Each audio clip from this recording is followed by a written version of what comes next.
Irena Sendler, a Polish social worker, risked her life during World War II to save 2,500 Jewish children in the Warsaw Ghetto. Life in the ghetto meant certain death, and at her own peril, she entered disguised as a nurse. She painstakingly recorded the names of each child saved and where they were placed. Irena became an intricate link in the underground resistance known as the Zagota. Following the Warsaw Uprising, she was arrested, interrogated, and tortured by the Nazis. This is her story.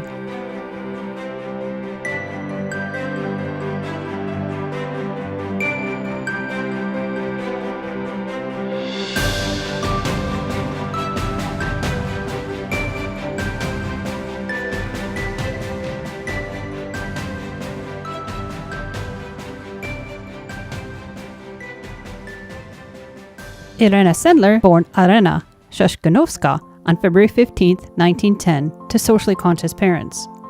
Her father, Dr. Stanisław Szyszkowski, was her inspiration.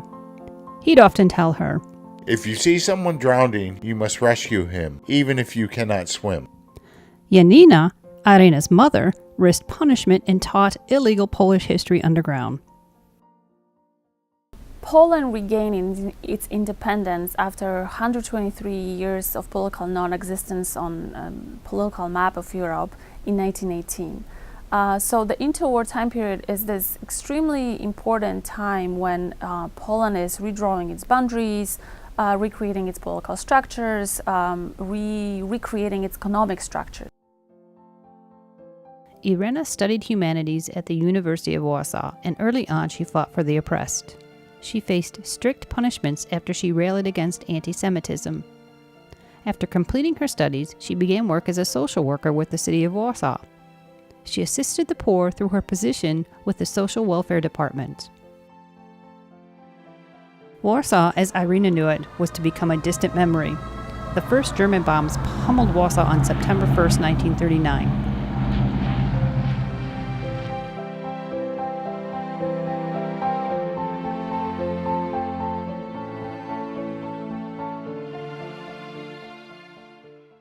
When the Nazis invade Poland, that you begin to see more violent anti-Jewish measures come into existence. And I think a lot of that is because the Nazi occupation forces in Poland were kind of felt unfettered by public opinion, right?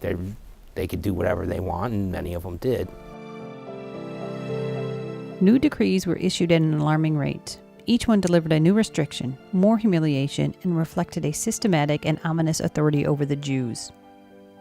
Just over a year after the first bombs fell, the Nazis decreed that all Jews must leave their homes and move to the designated Jewish area. Irena would have witnessed the woeful procession of Jewish families trekking across the Warsaw city streets with only what they could carry. It wasn't long before the final bricks were laid and the 10-foot border wall to the ghetto was sealed.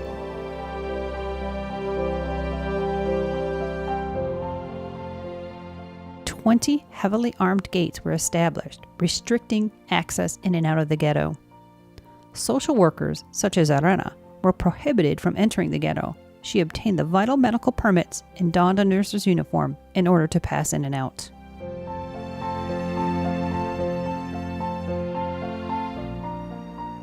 For Irena, the contrast between inside and outside the ghetto was sobering.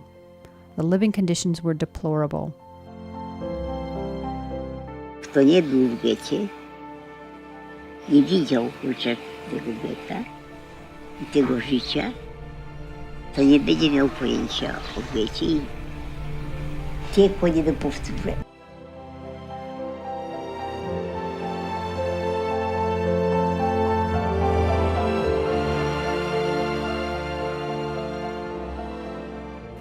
Ja ratowałam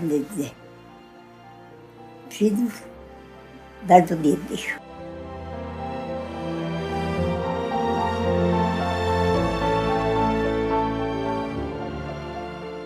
Ulice z trupkami dzieci. Potem leżały przykryte gazetami.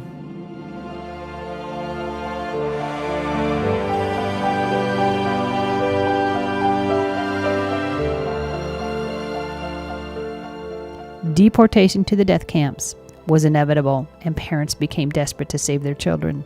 They sought out Irena so she might smuggle them out. Widzę dzisiaj oczy matki, która oddawała dziecko. Such was the case with 6-month-old Elżbieta, whose parents handed her over to Irena so she might live. She could give no guarantee of safety, but it was certain death if she remained in the ghetto. My foster mother was a Żegota agent who worked with Mrs. Sendler.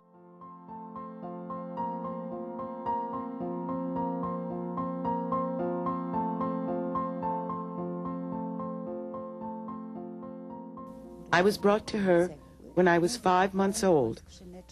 I was driven out of the ghetto in the back of a truck, inside a pile of bricks where I was concealed in a small wooden box with air holes.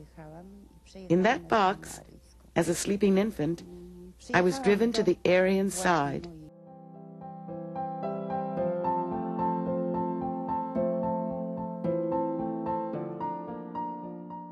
I was taken to the home of this midwife, my mother-to-be as it turned out, who at that time had prepared a safe home for me with a poor servant woman who lived on the outskirts of Warsaw.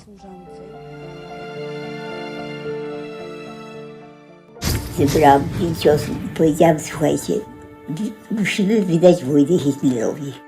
Mrs. Irena Sendler, who was crippled in her service to Żegota.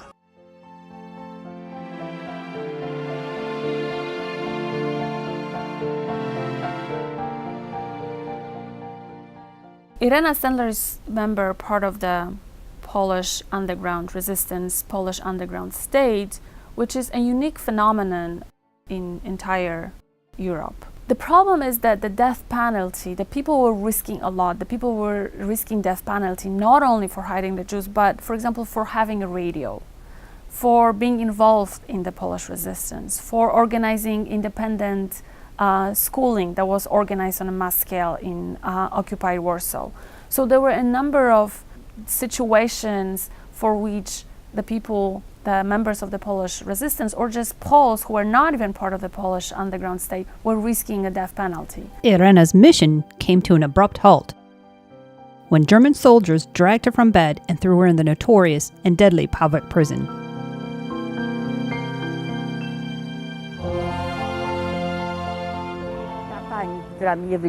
The woman who reported me couldn't stand up to the beatings. She gave them my name. So the Germans learned that I belonged to an organization which helped Jews.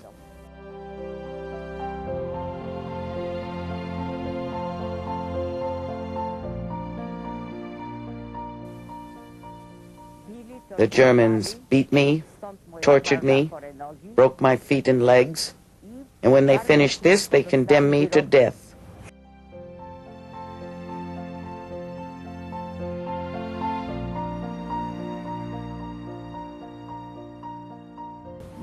While this was happening, my Żegota colleagues did everything they could to free me. As a Żegota, bribed a guard who helped her escape. I was the only one with coded information regarding 2,500 Jewish children who had been brought by Żegota to various hiding places. I was very impressed that not only she was trying to save a lot of children, representatives of the Polish Jewry, but also she was thinking about their future. She was collecting those lists where she would make sure that their Jewish name existed next to the Polish name, including the addresses of the people that were taking care of those children during the war. So after the war, when the situation has changed, there is a way of actually finding those children and finding who their birth parents were, for example, where they were coming from. And this file of information was hidden in my home. Thanks to fortunate circumstances, it never got into Nazi hands.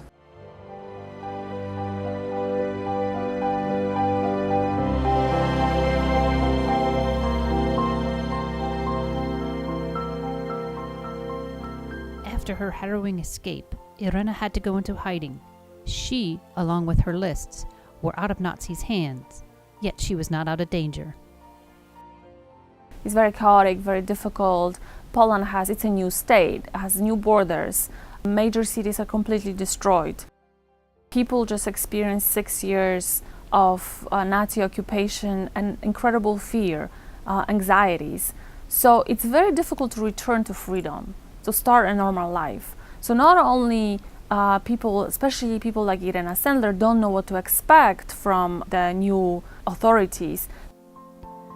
Initially, after the war, the Communist Party authorities allowed Irena and her colleagues to continue their social work. But as the party gathered more strength, the social welfare department, as Irena knew it, was effectively shut down. So in 1945, Poland is included into the Soviet bloc, the communist bloc. So when they started entering Poland towards the end of 1944, they are the ones that are essentially dictating the rules of the post-war Poland, and they want Poland to be a communist country. The Polish communism is really being created with enormous help of the Russian, the Soviet communists, the NKVD, rejected by the larger segments of the Polish population. Some historians call this time period the civil war in Poland, where you have the units of the Polish underground, the Polish Home Army, actually fighting the communists in this very violent and very bloody battle that technically lasted until 1948. After the war, Irena started her family. She had 3 children, Janina, Andres, and Adam. Zawsze była w opozycji do istniejącego systemu. Była niewygodnym świadkiem historii. Under the Soviet bloc, Irena was continually harassed by communist authorities. Accused of hiding Polish Home Army activists, she continually received death threats. Chodziła z wyrokiem śmierci. W czasie wojny chodziła z wyrokiem śmierci. There is really no more political diversity in Poland, and you have one communist party that has the entire country under its control. Irena believed it was a miracle she wasn't arrested during the terrible Stalinist times. One interrogation by the communist authorities led to the premature birth of her son, who died soon after. So there were a number of very arbitrary and illegal restrictions imposed on people at workplaces, at schools. So any infringement of those could actually get you into trouble with political regime. Her activities would affect her children. After being removed from the college student register because of Irena's activities, Janina had asked her mother what she did in her life that was wrong.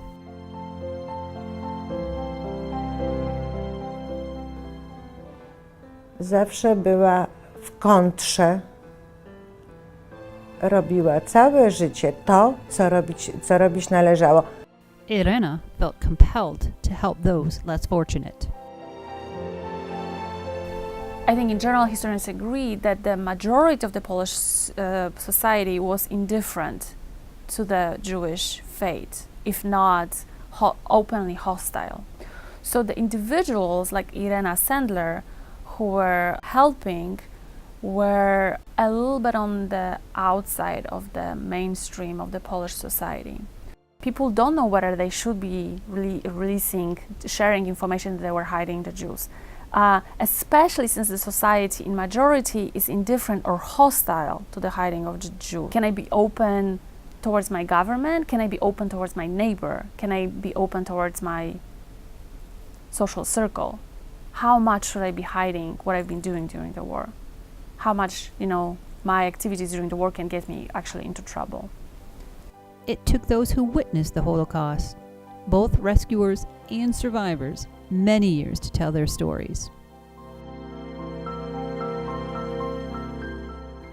Czynienie dobra, ratowanie dzieci żydowskich w tym wypadku, nie było tematem rozmów w moim domu, który pamiętam, w domu mego dzieciństwa.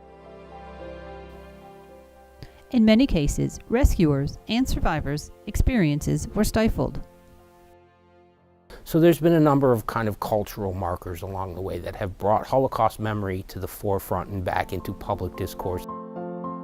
In some cases, political events or outside events or cultural markers like of Schindler's List in 1993 brought the Holocaust and its kind of memory back to the discourse of everyday life in America, and this prompted many of them to tell their stories. Irena has been referred to as a female Schindler, yet she was opposed to this comparison, as Polish citizens who rescued Jews had no political or financial resources, as Schindler had. You know, we talk about Schindler a lot because he's the most famous, and obviously Schindler was, at the end, he saved a lot of people, but let's not forget what Schindler's original motivation was, and that was cheap labor to work in his factory. Irena stressed that Schindler did not risk his life, as she and her fellow rescuers had. I learned about Irena Sendler in college, and I went to college at the University of Gdańsk in Poland. But I think that not many college students or even high school students were learning about Irena Sendler at this time. Irena Sendler really became more popular, better known after the 1990s.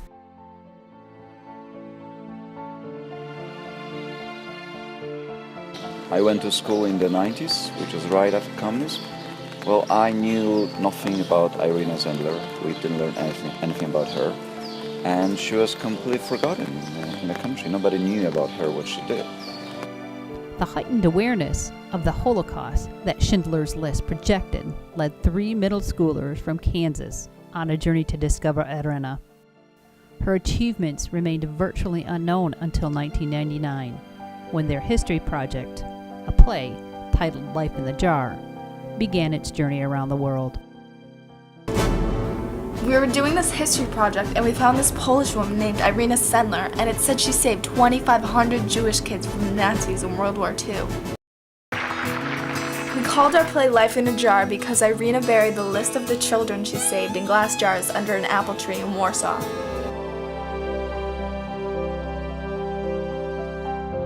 Irena received many awards during her lifetime, including the Yad Vashem's Polish Righteous Among the Nation, the Jan Karski Award, and a Nobel Peace Prize nomination. Do złości doprowadzałem, że była bohaterka. Jestem żadna bohaterka. Irena Sendler, a reluctant hero who risked her own life in the pursuit of saving others, died May 12, 2008, in Warsaw. Irena Sendler joins the ranks of other reluctant heroes, who also risked their lives in the service of others. These remarkable women in history are more than a footnote.